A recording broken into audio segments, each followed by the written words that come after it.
você vê o cenário do transporte público em geral e do transporte por ônibus em especial? O cenário nesse momento, como estão as empresas, como está o mercado, qual a situação do transporte público e do transporte rodoviário? Nós estamos vivendo um momento muito difícil, né? Para você ter uma ideia, quando em março de 2020 nós começamos, né, a sofrer os reflexos da pandemia, nós tivemos queda de demanda em várias cidades brasileiras da ordem de 80%, né? E reduções de oferta muito pequenas, né, que não chegavam a 30%. Então, o diferencial era muito grande, era quase 50% a mais de oferta do que de demanda, né? Ao longo do ano, isso foi se ajustando, né? Mas chegamos ao final do ano de 2020 com um diferencial entre oferta e demanda de 20%, né, na média nacional, e um prejuízo acumulado só no sistema ônibus de 9,5 bilhões de reais. Né? Um número muito alto, várias empresas não conseguiram atravessar, né, este ano de 2020, ficaram pelo caminho, né? Empresas foram,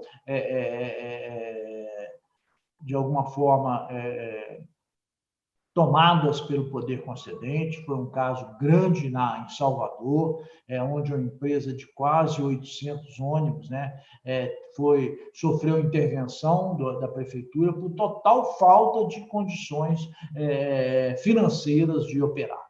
E esse fato, de alguma forma, foi contemporizado por medidas do governo federal, que ofereceu algumas condições de redução, principalmente de custos de pessoal. Como você sabe, o pessoal representa para a gente 50% dos custos, né? E as medidas que o governo adotou de flexibilizar a jornada de trabalho, salário e mesmo de suspensão de contratos de trabalho ajudou muito nesse momento em que a gente estava com uma retração de oferta grande, né? Além disso, linhas de financiamento com juros mais baixos, né, possibilitou as empresas ter um mínimo ali de capital para poder enfrentar os períodos mais graves. Mas isso foi até 31 de dezembro de 2020, né?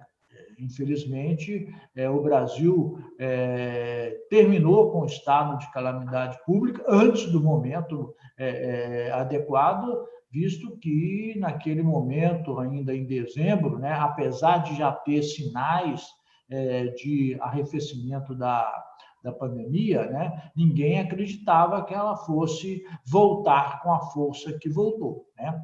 Então, nós começamos 2021 com esse diferencial de 20% em oferta e demanda, e o pior, sem qualquer ajuda do governo federal, né?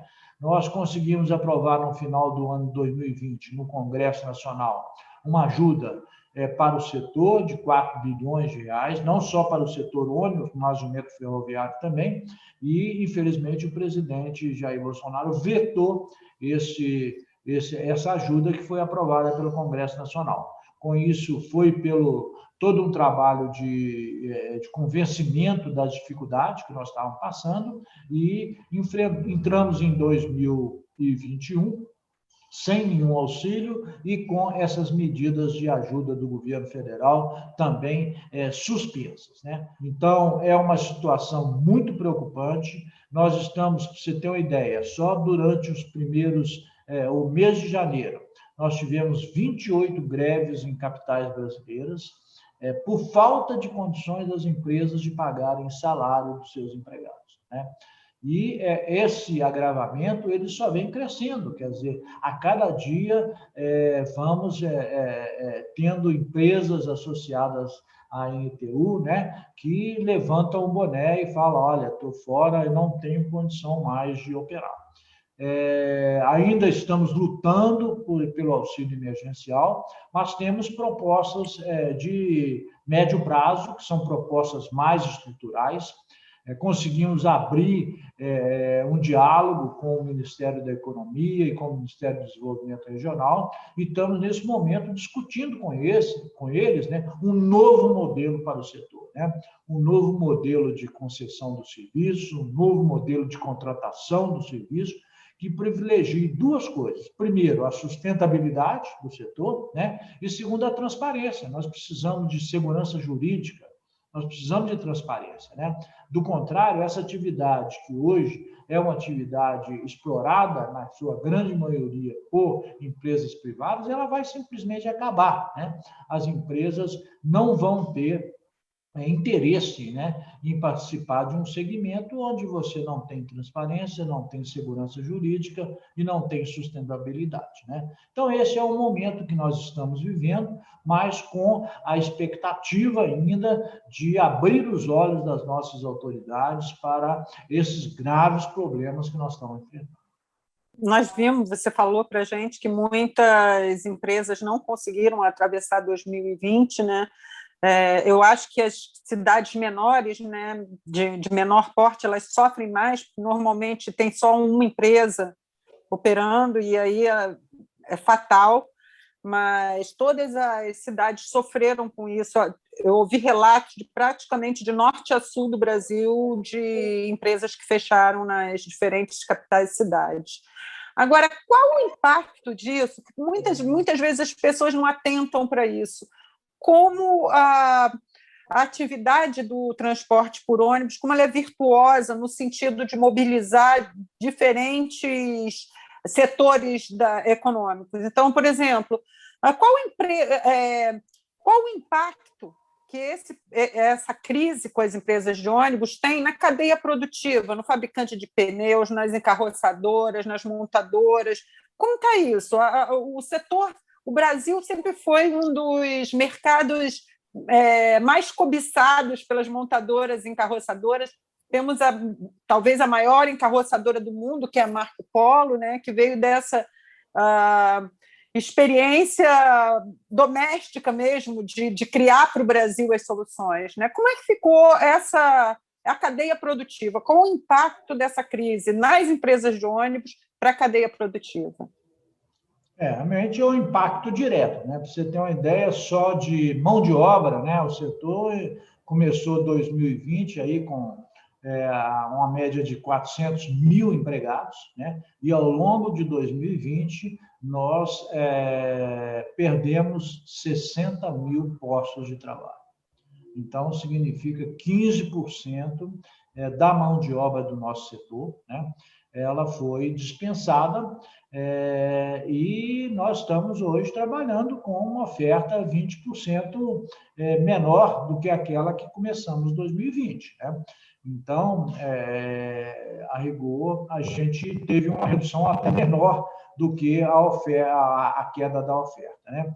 E a indústria está praticamente paralisada, né? A indústria de ônibus no Brasil está sofrendo muito as consequências. Nós realizamos, durante o ano de 2020, uma série de atividades conjuntas junto ao governo federal, no sentido de levar para eles essa realidade, e a indústria estava junto com a gente, né? Porque ela percebia que não existia fôlego, né, para a gente manter uma renovação de frota num momento tão grave como esse, né?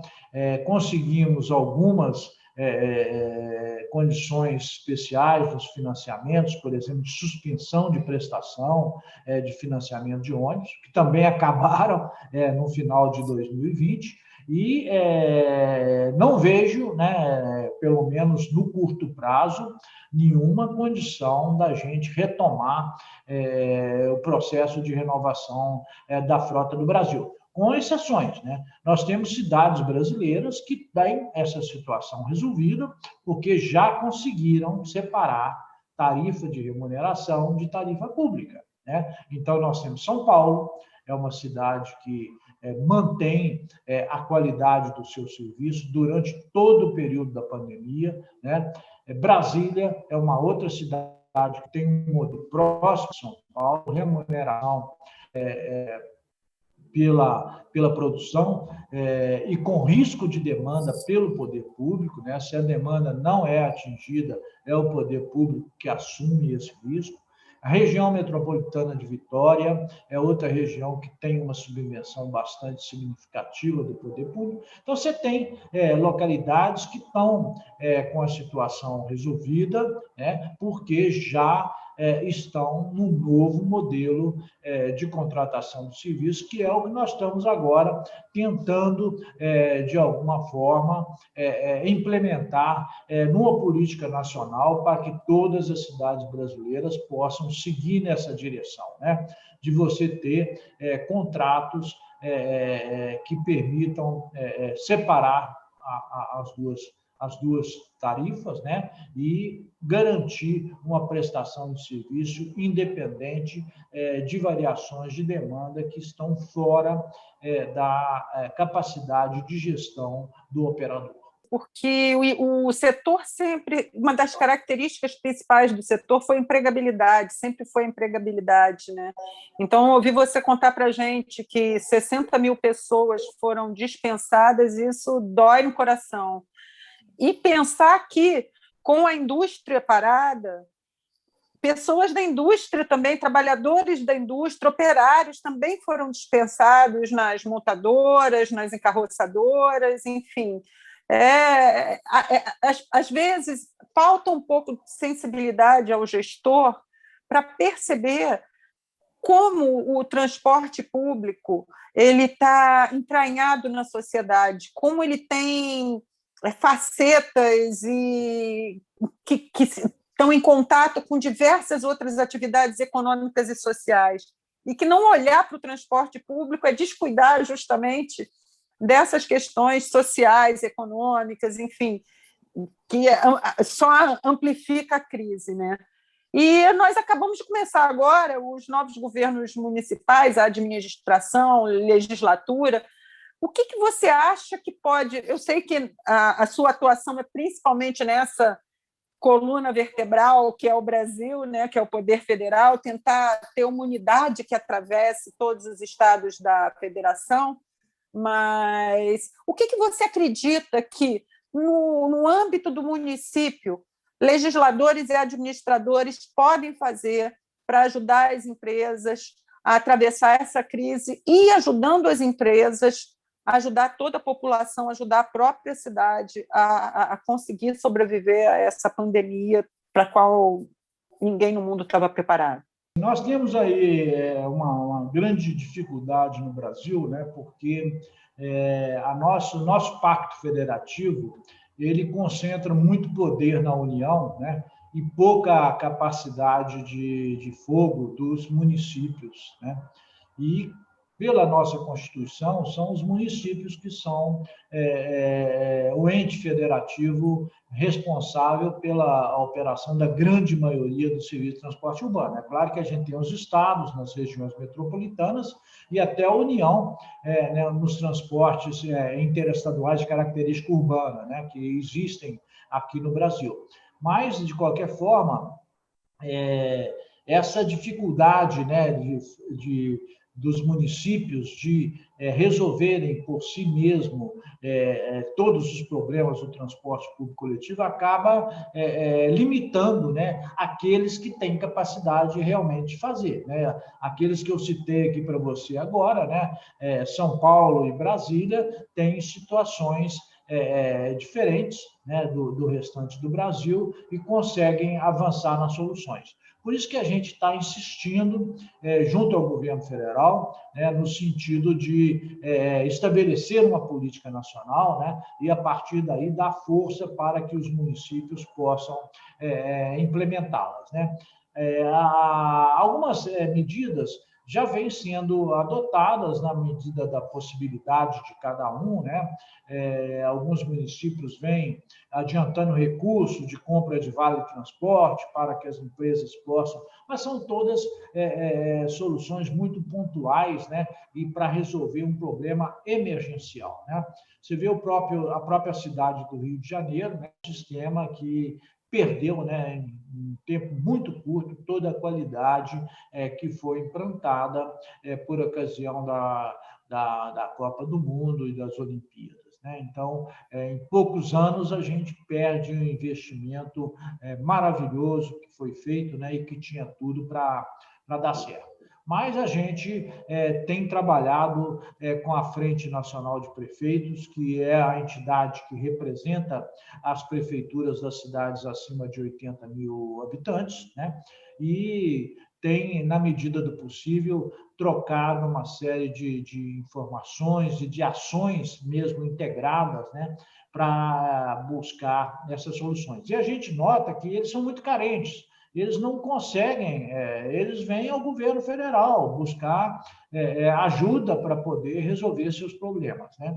E a gente, a todo momento, vê aqui o presidente da frente, sua diretoria, buscando aqui soluções para o transporte público junto ao governo federal. Então, a gente vê essa realidade da falta de capacidade mesmo dos municípios de enfrentarem essa situação. Eu acho que políticas nacionais precisam ser reforçadas para dar aos municípios essas ferramentas, né, que possam ser utilizadas na gestão do transporte público. Quando nós começamos a falar aqui no canal, nós fomos pegos justamente no meio da pandemia, né? Nós tínhamos um roteirinho que nem imaginava a Covid, e aí, quando nem nós fomos pegos, nós conversamos com vários especialistas, você conhece vários deles, nós falamos com o Lindau, nós falamos com Jurandir Fernandes, Cláudio Sena Frederico, nossos amigos de longa data, e alguns eram muito pessimistas, outros mais otimistas. Os pessimistas acham que dessa crise a gente vai sair realmente para um cenário distópico, né? Onde pode haver a volta do transporte clandestino nas cidades que não tiveram condições, as empresas não conseguiram se manter operantes, literalmente. E existem os otimistas que acham que, se as medidas certas forem tomadas, você pode construir uma mobilidade mais próxima do que o passageiro deseja, porque, por exemplo, essa própria operação com uma lotação mais baixa é a principal pleito do passageiro, né? Se ele pudesse, todo passageiro queria viajar de ônibus sentado, né? Isso matematicamente não é possível, mas nós sabemos que essa lotação dos veículos, do transporte público, não só do ônibus, dos trens, metrôs, enfim, ela causa muito desconforto para as pessoas e é a principal reclamação. Então, assim, tem gente que viu uma oportunidade em se tomando as medidas adequadas, como, por exemplo, o Rodrigo Tortoriello, que foi presidente do Fórum Nacional de Secretários, secretário ali de Porto Alegre, ele nos contou que assim que teve o lockdown, a primeira coisa que ele fez foi pegar a tinta e sair demarcando o corredor de ônibus. Ou seja, algumas pessoas conseguiram ver uma oportunidade nisso de mudar a mobilidade para melhor. Você é um otimista ou um pessimista? Eu sou um otimista. Eu acredito que as oportunidades surgem na crise.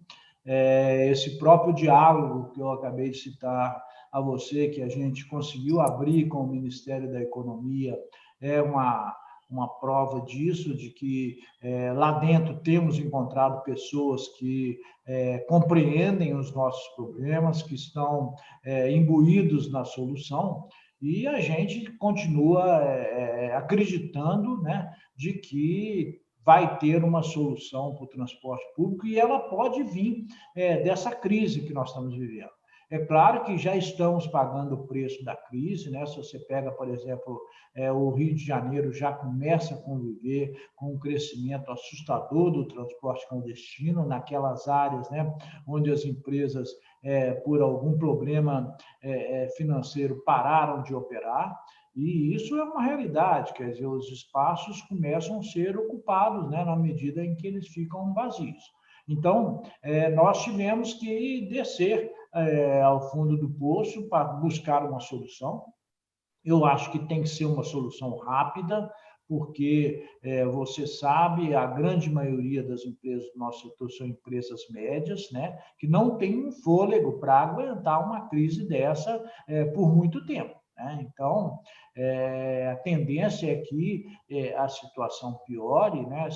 E se a gente não agir rápido, nós vamos ter consequências cada vez piores. Mas eu acredito numa solução, eu acredito que a gente tem um modelo muito bom no Brasil, tem uma capacidade instalada no setor privado importante, que foi construída com esforço ao longo dos anos 50 até hoje. Já temos 70 anos de história, né, do transporte público coletivo organizado no Brasil, e essa história não pode ser jogada fora, né? Eu acho que a gente tem que persistir na luta, né, buscar soluções.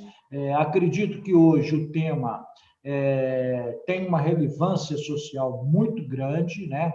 As pessoas discutem mobilidade urbana no dia a dia e estão conscientes de que o serviço precisa ser melhorado, é um apoio que nós temos da sociedade. Olha, à medida que a sociedade fecha os olhos para isso, a gente não consegue apoio político, né? Mas quando a sociedade reclama, ela tem uma voz forte, né? Você lembra muito das manifestações, né, de 2013 que marcaram, né, o nosso setor. Então, eu acredito que nós vamos vencer essa, né? Tenho bastante otimismo e estamos lutando, né? Não paramos em nenhum momento de lutar, apesar de já termos morrido na praia aí algumas vezes, mas vamos continuar lutando. Eu queria muito agradecer a você, Bicalho, e dizer que o canal está aberto a você e que nós vamos voltar a conversar com certeza. Obrigada, Bicalho. Porque eu que agradeço, obrigado a vocês, parabéns pela iniciativa, achei excelente o tema.